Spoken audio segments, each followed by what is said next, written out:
رسانه‌های محلی شهر سنت پتربورگ روسیه خبر دادند که روز 11 اکتبر سال 2022 در کوچه کراسن تکستیلشک یک شهروند 44 ساله تاجیکستان را که در جستجوی رسمی قرار داشت دستگیر کردند. در این کوچه مرکزی یگانه حجت سپاری شهر پتربورگ جایگیر شده است که مهاجران به اینجا برای گرفتن پتنت و دیگر اسناد لازم برای قانونی ساختن بود و باش خود در روسیه مراجعت میکنند.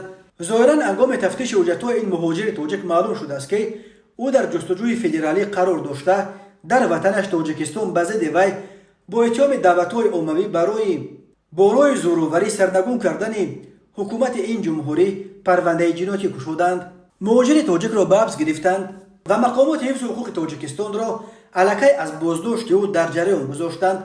طبق پیمان مینسک از سال 1992 کشورهای SNG موظفند که شهروندان تحت جستجو قرار داشته را به یکدیگر بسپارند. روسیه هر سال دهها شهروند تاجیکستان را که از تفتیشات به اینجا فرار میکنند دستگیر کرده به تاجیکستان میسپارد.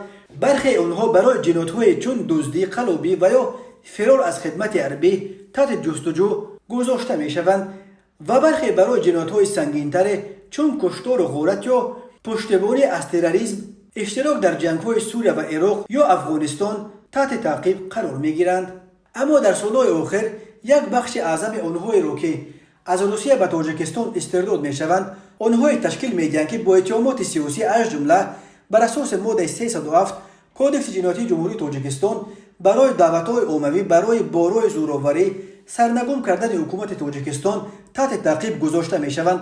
در تاجیکستان بر اساس این ماده به ضد آنهایی هم که از حکومت تنقید می‌کنند و یا موقع اپوزیسیونی دارند پرونده می‌گشایند. ماده 307 برای چنین عمل‌ها همچون جزا از 3 تا 20 سال زندان را پیش بینی می‌کند.